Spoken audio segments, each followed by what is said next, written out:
informasi dan transportasi telah memicu globalisasi yang ternyata di samping mengandung peluang positif juga dampak negatif, antara lain dampak ekonomi globalisasi ternyata dapat dinikmati oleh seluruh bangsa di dunia. Wah, ini kan sudah ngomong ekonomi, ya ontang-ontang ekonomi itu ya negara besar ya, Amerika. Tapi Amerika masih diseleksi lagi adalah orang Yahudi ya. Ekonomi di Amerika itu dikuasai orang Yahudi. Dan Yahudi itu kecil, Yahudi itu hanya 14 juta seluruh dunia itu sekarang. Tapi ekonomi dunia dikuasai Yahudi ya. Dan Yahudi itu ada nas dalam Al-Quran, walan tardo angkal Yahud walan nasoro hatta tataba milatakum. Itu surat apa? Ayat berapa coba? Ayat berapa? Tolong dibiasakan hafal ayat ya. Itu betul Al-Baqarah, lalu ayatnya 120. Jadi saudara dapat nilai 50. Itu ayat walantardo itu memberikan makna sangat penting. Tidak akan rela angka dari kamu Muhammad, al-Yahud, orang Yahudi, wa Nasrani, hatta tetapi sehingga kamu tunduk milatahum terhadap kultur budaya dan agama mereka. Milah itu maknanya lebih umum, tidak sekedar dinahum, tapi milah itu mengandung aspek-aspek yang lain, ekonomi, politik, budaya, dan agama. Itu kalau orang belajar nahwu, fi'il mudhari' tardo dimasuki lan huruf nasab, lan tardo ya. Itu mengandung mazalah ya. Mazalah itu cara Jawa ini ora gingsir-gingsir gitu ya. Artinya terus menerus, tidak pernah berhenti, terus menerus ya, berusaha ya. Sebab tardo fi'il mudhari' itu mustaqbal gitu, akan datang. Jadi wal tandur nafsum ma qaddamat lihat gitu ya. Masa depan perlu diantisipasi untuk buat konsep-konsep di dalam kerangka dakwah ya. Sekarang zaman globalisasi. Ini tantangan ini. Globalisasi memungkinkan terjadinya kelompok bangsa yang termarginalisasi, utamanya negara-negara dunia ketiga seperti Indonesia. Ya, kita ini harus pintar juga para pemimpin nasional. Ya jangan iya-iya saja kepada negara besar. Atau kita ini punya aset ya. Cuma sayangnya aset kita itu banyak yang dijual gitu ya. Ini saya dengar listrik ini mau dikuasai swasta, dan swasta juga akan orang luar negeri. Kalau itu nanti tidak punya apa-apa kita ya. Kalau orang Indonesia namanya lebih. Nah ini sebenarnya harus ada pemimpin yang tidak begitu cara berpendapat gitu ya. Kalau mengatasi ekonomi hanya jual-jual terus Pak, saya kira ya berat lah ya. Barangkali ada yang berani ya, tokoh-tokoh politik yang ada di DPR ya, yang jadi pejabat penting untuk mengingatkan para pengambil keputusan ya, gitu Pak ya. Jangan sampai karena jadi pemimpin hanya sekian tahun itu ngambil keputusan yang enak-enak saja ya, seperti itu. Ini yang tidak diinginkan oleh kita ini. Begitu. Untungnya Indonesia itu adalah negara yang tanahnya adalah agraris, sehingga orang-orang tidak mikirkan apa-apa masih bisa makan gitu ya. Orang di kampung-kampung itu walaupun tidak kerja dinas gitu masih bisa makan ya. Rumahnya di desa ya, omai gede, punya halaman, minggu PT, PT ngendok, PT goreng. Ya sudah itu, orang Indonesia itu untuk Jawa itu masih bisa makan gitu. Tapi untuk membeli yang mahal-mahal tidak bisa gitu. Dan mereka belum tahu internet mereka. Baik. Kemudian dominasi ekonomi kaum milik kapital dapat menggeser penguasaan aset ekonomi masyarakat menengah ke bawah. Adanya ancaman hegemoni budaya global, proses westernizasi yang dapat menggeser nilai Islam. Merebaknya pornografi dan pornografi sebagai bagian dari hegemoni budaya global. Jadi ini akibat dari itu semua. Yang kedua, adanya propaganda kristenisasi atau propaganda anti-Islam yang menggunakan simbol dan terminologi Islam. Ini perlu saya sampaikan saudara sekalian. Sekarang itu orang Kristen membuat madrasah itu, madrasah Alkitab itu ada. Kemudian istilah-istilahnya itu jamiah misalnya, itu banyak itu. Jamiah Alkitab misalnya. Dan sekarang ini di Sumeneb ada dari Sumeneb ini. Ya, di Sumeneb sekarang banyak itu dijatuhkan di sana itu VCD dan buku-buku yang isinya itu menjatuhkan Islam. Antara lain misalnya Nabi Muhammad itu wafat, itu diracun oleh istrinya yang muda. Itu dimasukkan malah ada kaset bunyinya begini, itu orang Islam itu pagi-pagi sudah ada azan, sudah bangun, ada apa? Di dalam kaset itu bunyi gini, iya soalnya yang bangun pagi itulah pembantu, jaga ini dari situ dulu. Jadi isinya itu memang selalu yang melecehkan, itu banyak sekali. Dan sekarang ini sudah banyak buku yang menyatakan bahwa Quran itu produk budaya. Quran itu disusun atas dasar kerjasama antara Gusti Allah, Muhammad, Jibril, dan orang Quraisy. Nah ini kebebasan berpikir sekarang ini juga kalau kita tidak setuju kita harus hak jawab menulis buku. Jadi itulah zaman ini ya. Jadi para intelektual sebenarnya harus mampu menjawab tapi menulis buku, gitu ya. Sekarang kan banyak artikel di koran itu seenaknya ya. Jadi diperlukan juga dakwah itu multi ya, macam-macam tadi itu ya. Apalagi kalau kita buka internet, juga ya. Banyak tulisan yang aneh-aneh. Terjadi penyebaran ideologi global, sekularisme dan liberalisme mendorong liberalisasi di berbagai sektor, antara lain liberalisasi politik yang mengarah pada sistem demokrasi liberal. Demokrasi saya kira itu ya bisa diterima ya. Karena demokrasi itu ada substansi musyawarah ya, musyawarah ya. Tapi kalau liberal itu sudah berat ya. Demokrasi liberal itu adalah melindungi minoritas secara mutlak dan mendengar individu secara mutlak. Ada orang 1000, seorang nggak setuju, itu bisa bongkar itu kalau demokrasi. Itu model barat. Padahal kita itu, ya kalau ada orang 100 itu 95 ngajak pergi ke Jogja, yang 5 ngajak ke Banyuwangi. Itu kalau saudara jadi panitia berkenik itu kemana yang diturunin? Ya ke Jogja.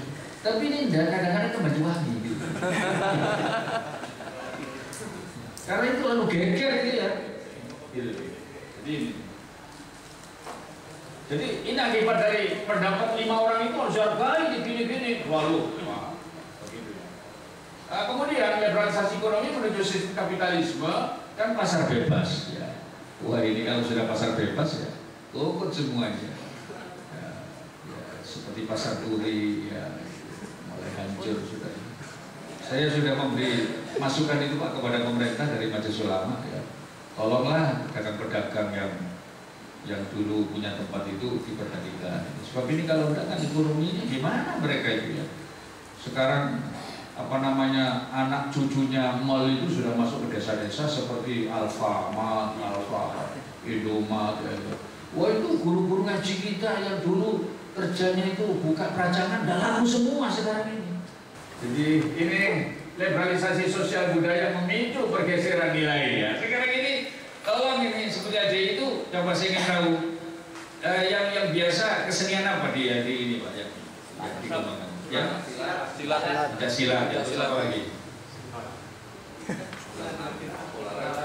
Olahraga. Sepak bola. Ya kalau kesenian ya tidak silat.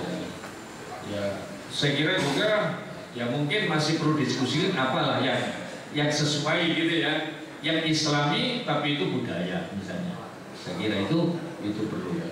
Sekarang ini ya kadang-kadang lalu budaya barat yang banyak masuk gitu ya, sehingga lalu tergusur gitu ya. Yang budaya-budaya kita tergusur. Dan dulu Wali Songo itu masuk ke Islam ke sini itu dengan secara kultural gitu ya. Itu bisa masuk sepanjang itu tidak syirik gitu ya. Syirik yang dibuang. Jadi karena Indonesia itu masyarakatnya majemuk gitu ya, kulturnya ada 700 di Indonesia itu ya. Jangankan orang Jawa dengan orang Madura dengan orang Kalimantan, Jawa Timur ini saja sangat beda ya. Misalnya ya Surabaya, Sidoarjo, Mojokerto, Jombang itu agak mirip-mirip ya. Jombang ada spesifikasi ya. Tapi dengan Kediri sudah lain. Apalagi masuk ke Magetan, Ngawi itu sudah beda. Pacitan, itu ya. Nah, daerah yang tapal kuda mulai Pasuruan, wah itu sangat spesifik itu. Masya Allah nih. Jadi ini ya, Madura saja antara Sumeneb dengan Sampang lain. Yang di Saudi itu yang paling banyak, saya kalau ke sana kenal orang itu yang dari Bangkalan dengan Sampang itu. Kalau Sumeneb tidak seberapa banyak. Yang menguasai seperti menjadi supplier ayam itu seluruh Saudi itu kalau tidak salah orang Bangkalan itu ya, kaya itu ya. Bangun masjid di sana Pak. Hafid dari Indonesia dibawa ke sana, suruh imami di masjidnya itu ya. Gitu ya. Itu orang Madura. Jadi Madura itu mulai dari yang paling bawah sampai konglomerat ada. Semua sektor dimasuki Madura. Bagus lah. Jadi sayangannya Cino. Ya. Lalu organisasi agama Islam yang melahirkan berbagai pemikiran dan tulisan keagamaan, keislaman yang liberal. Saya kebetulan ini Mas ya, saya ini menulis beberapa buku. Antara lain ada buku yang saya tulis itu Santri Menggugat Jil dan Sekte Pluralisme Agama, itu saya tulis juga ya. Terus ilmu tafsir dan mewaspadai terhadap penafsiran sistem hermeneutika ya, itu saya tulis ya. Jadi banyak buku-buku seperti itu saya tulis, dikembangkan untuk menjadi pedoman bagi teman mahasiswa lama tentunya ya, untuk melurus ke hal yang memang. Liberalisme yang terjadi telah memunculkan perlawanan berupa radikalisme yang dapat mengarah pada terorisme. Dalam hal ini Indonesia merupakan salah satu negara yang menjadi sasaran aksi terorisme. Jadi tadi ada liberalisme ya. Liberalisme ini lalu menimbulkan terorisme atau radikalisme. Radikal itu adalah sesuatu yang memang ingin ada perubahan mendadak. Itu radikal. Jadi sama-sama tataruf ini. Tataruf artinya ekstrim dalam bentuk radikalisme yang menghalalkan segala cara dengan kekerasan, dengan dalih menegakkan syariat. Syariat memang benar untuk dikembangkan, diwujudkan, tapi itu kan ada suatu proses yang memang etis dan sesuai dengan hidup dalam suatu negara.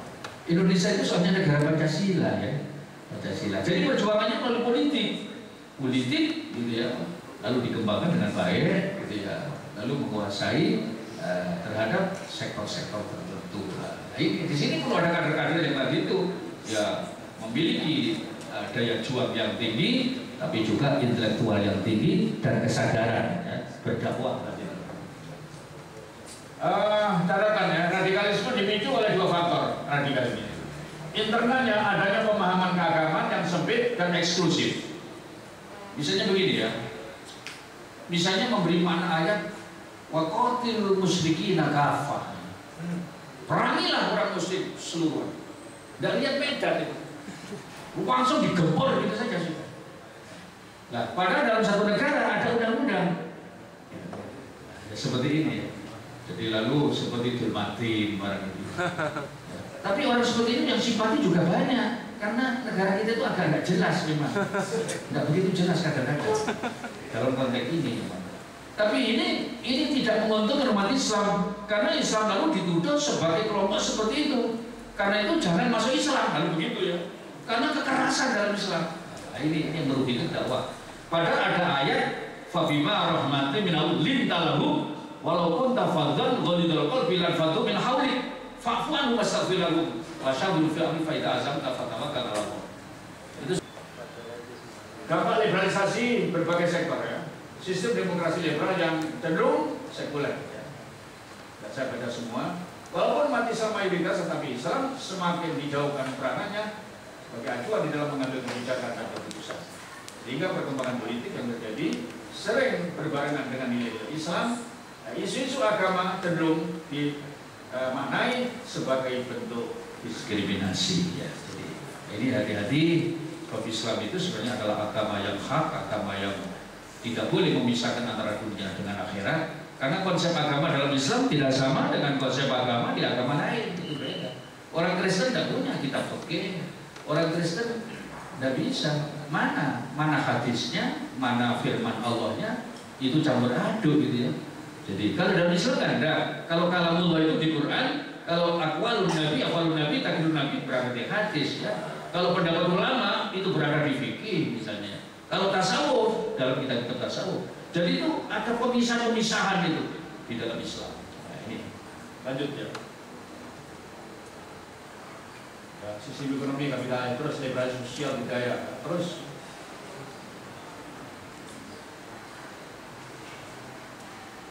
ya ini liberalisasi di bidang agama yang telah melahirkan berbagai wacana, pemikiran, pandangan dan tafsiran yang bebas dari Islam. Dampaknya studi Islam yang semestinya menjadi fondasi ya, malah terhegemoni oleh metode studi Barat yang sekuler. Lanjutkan. Ini pandangan pemikiran liberal ya terhadap Al-Quran. Wah ini perlu saya baca kali ini ya. Kesakralan Al-Quran hanyalah prasangka atau dugaan yang belum dibuktikan kebenarannya. Itu tulisan Asyir Wijaya dalam buku Menggugat Otentisitas Wahyu Tuhan. Hakikat dan sejarah penulisan Al-Quran sendiri sesungguhnya penuh dengan berbagai nuansa yang rumit ya, dan tidak sunyi dari perdebatan, pertentangan, ya, intrik, budaya dan rekayasa. Ini Lutfi Syaukani, ini seorang tokoh liberal, sering tampil di TV. Teks Al-Quran telah berubah dari teks ilahi menjadi teks manusiawi sejak wahyu diturunkan. Teks Al-Quran terbentuk dalam realitas budaya selama 20 tahun. Oleh sebab itu, Al-Quran adalah produk budaya. Mutan Sakofi. Itu tulisan Nasr Hamid Abu Zaid, ya, orang Mesir yang doktor diusir dari Mesir karena dianggap murtad dari Islam. Tapi sekarang berada di Nederland menjadi guru besar, ya, ditampung oleh Nederland di Leiden, ya, di mana di Leiden itu banyak mahasiswanya dari Indonesia, ya, sekolah di sana, ngambil S3, lalu pulang membawa ajarannya Nasr Hamid Abu Zaid. Jadi ini sekarang yang sedang ramai itu kan usulan apa saja yang memberikan kepada pemerintah itu paham-paham seperti ini, Pak. Nah, ini kalau orang-orang Islam yang masih ingin menegakkan nilai Islam yang benar itu kewalahan di sini Jawa, Pak. Oleh karena memang saking derasnya pengaruh konsep-konsep dari mereka. Lanjut. Hakikat dakwah adalah segala aktivitas yang bersifat mengajak, menyeru, dan memanggil orang untuk beriman, bertakwa kepada Allah sesuai akidah syariah dan akhlak Islam. Usaha untuk meningkatkan kualitas hidup baik untuk dirinya maupun masyarakat. Upaya peningkatan pada semua aspek kehidupan untuk terciptanya keseimbangan, pemenuhan kebutuhan jasmani dan rohani. Lanjut. Implikasi dakwah ya, setiap individu, keluarga dan masyarakat ya, maupun pelaku sekaligus sasaran dakwah. Lembaga dakwah ya, lembaga sosial, lembaga dakwah yang pemberdayaan masyarakat harus terprogram, terkoordinasikan dengan baik dan merupakan kerja yang berkesinambungan yang perlu dirumuskan dalam program jangka pendek, menengah dan jangka panjang. Lanjut. Esensi dan tujuan dakwah ya, berbuat segala hal yang baik ya. Lalu menghindari, menjauhi dan meninggalkan segala perbuatan, perkataan dan sikap yang dilarang, serta sesuatu yang dipandang tidak baik oleh manusia sepanjang tidak bertentangan dengan prinsip-prinsip yang telah ditentukan oleh Allah. Mewujudkan kebahagiaan dan kesejahteraan hidup di dunia dan akhirat yang diridhoi oleh Allah. Lanjut. Prinsip-prinsip dakwah, prinsip peningkatan kualitas, prinsip penyebaran dan pemerataan, prinsip partisipasi, prinsip dakwah bil hal. MUI itu punya konsep 3 ya, dakwah. Ada dakwah bil lisan, ada dakwah bil qalam, ada dakwah bil hal. Bil lisan itu adalah dengan pidato, dengan ceramah, dengan diskusi, dengan sarasian, workshop dan sebagainya. Bil qalam itu penerbitan buku-buku, bil hal itu action dengan pendekatan sosial dan sebagainya. Kemudian prinsip, ayo lanjut. Dakwah ya, multimedia, audio ya, ceramah menggunakan alat peragam, information teknologi melalui media radio. Ya. Jadi ini punya radio di mana ini? Jadi ini Pak? Belum. Ya. Ada tapi masih milik individu yang kita masukin mata. Milik pribadi yang kita masukin. Iya. Jadi radio itu salah satu di antara, saya dulu pernah ngaji di radio itu tahun 70-an sampai tahun 90-an ya. Itu di Menara 3 dulu itu di Surabaya. Tapi lama-lama nggak bisa karena kesibukan ya. Lalu ya akhir-akhir ini kadang-kadang di televisi saya ini banyak hal yang kadang-kadang diminta untuk masuk studio, kadang-kadang hanya diwawancarai ya. Jadi yang begitu menjadi sasaran kalau ada masalah gitu. Seperti tadi malam itu ya ada telepon dari berbagai wartawan ya, misalnya. Yang sering itu dari TV One ya, Metro TV, misalnya. CTV kadang-kadang ya. Cuma kadang-kadang televisi itu seenaknya kadang-kadang ya. Nanti sore Pak diharapkan datang. Padahal uang itu repotnya karuan-karuan. Jadi tapi itulah ya, memang kalau kita memang ada kepentingan dakwah itu ya tidak boleh mengeluh gitu Pak ya. Sepanjang kita mampu kita harus penuhi. Jadi media cetak itu surat kabar, majalah, buletin. Orang Islam itu orang Islam yang mengerti khitab perjuangan itu tidak punya koran Pak. Kalau koran yang ada itu ya koran ya orang Muslim juga yang mengelola, tapi tidak pikiran Islam. Jadi, saya pernah protes ketika tanggal 18 Agustus tahun 2009 itu ada gambar ratu yang berjumlah 4 dari luar negeri itu berada di halaman pertama di Jawa Pos gitu ya. Malah pernah ada orang telanjang, hampir telanjang itu hari Jumat pernah juga terjadi. Itu kita kirimi surat, hanya mengingatkan saja. Ya saya kira bisa di halaman yang lain lah harus begini. Atau tidak perlu diekspos lah seperti ini. Pemanfaatan multimedia lain-lain ya. Presentasi memanfaatkan LCD proyektor ya, penggunaan SMS, MMS dengan handphone misalnya, penggunaan internet, ya, komunikasi, email, diskusi ya, dengan mail group ya, komunikasi dengan Facebook ya, atau Twitter dan sejenisnya. Ya, kemudian pembuatan berita ya, tulisan melalui website atau blog internet. Ya, tadi saya sudah mendengar tadi. Jadi ini betul ini untuk mengakses berita kita sudah memakai, kita punya website ya, punya internet. Internet perlu dirapikan tapi diisi yang baik-baik agar imbang dengan yang jelek-jelek gitu Pak ya. Jadi jangan wah itu haram itu ya, akhirnya jadi haram betul tadi ya. Jadi alat teknologi itu netral, ketika haram dipergunakan memang untuk kesalahan seperti Facebook itu ada anak hilang itu karena dimanfaatkan oleh tertentu. Karena itu perlu sekarang ini pengarahan anak-anak muda, Facebook itu begini, internet itu begini, itu perlu itu disampaikan secara khusus dalam ceramah mengingatkan anak-anak muda kita supaya tidak salah di dalam menggunakan alat teknologi. Media berpotensi untuk kebaikan dan keburukan. Media termasuk internet, Facebook dan sebagainya pada dasarnya netral, tergantung penggunaannya untuk apa. Tapi karena pengguna media berasal dari berbagai kalangan, perkembangan media telah memunculkan paradok ya, of plenty ya, keadaan yang saling berlawanan, keberadaan informasi yang begitu banyak dan beragam dari informasi yang berguna sehingga yang isinya buruk dan merusak. Jadi kita harus bisa membedakan yufarriqu bainal haqqi wal batil. Lanjut.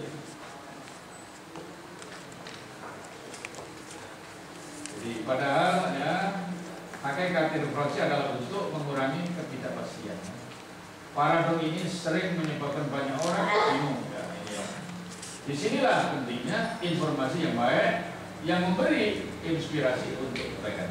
Jadi kalau orang mengakses internet ada yang jelek-jelek, pikiran Islam yang salah, kan di situ juga ada ya mengakses yang baik untuk mengobati. Sehingga orang ketika belajar di internet sekaligus ada bahan yang kita bisa berikan kepada mereka. Saya kira workshop seperti ini sedikit banyak memberikan memberikan bantuan pemikiran atau bahan ya, yang insya Allah mudah-mudahan ada guna dan manfaatnya ya. Kita karena ada pengalaman pernah mengikuti suatu kegiatan seperti ini ya. Saya dulu juga waktu masih muda kadang-kadang juga pernah ikut seperti ini Pak, kegiatan-kegiatan. Apalagi dulu waktu masih di kantor gubernur ya itu. Saya dulu ini pernah kerja di Pemda Pak ya. Jadi saya ini mantan birokrat ya. Saya kerja di kantor gubernur itu 25 tahun ya. tapi pernah menjadi guru di UIN 6 tahun, ya. IKIP ya, 3 tahun. Ya. Jadi dulunya pernah jadi guru ya. Terus akhirnya ini sekarang ya, sekarang sudah purna tugas dan ya ini sedikit membantu kegiatan Majelis Ulama ya. Jadi ada beberapa pengalaman yang pernah kita ketemu dengan berbagai komunitas ya. Ini menambah wawasan. Kualitas dan kekuasaan tadi itu materi sebagai ya masih belum materi. Lanjut ya. Lalu pemanfaatan dan penguasaan media yang tersedia ya. Media cetak, elektronik, ya, seterusnya masih rendahnya intensitas koordinasi. Terus terang Pak, koordinasi ini gampang diucapkan gitu ya, tapi prakteknya, apply-nya masih belum ya.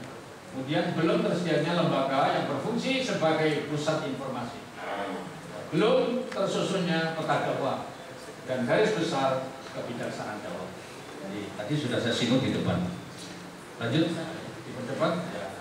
Ini yang grafis saya kira ini agenda dakwah. Menyamakan persepsi, visi dan misi umat Islam, meningkatkan kerjasama, koordinasi, lalu mengembangkan sistem dakwah bil lisan, bil qalam, bil hal, dakwah multimedia, ya, TV, radio, internet, website, gerakan internet sehat, ya, dakwah terencana dan proaktif, mengembangkan sistem diklat, membina kader-kader ulama. Ini anggap saja ini kader ulama.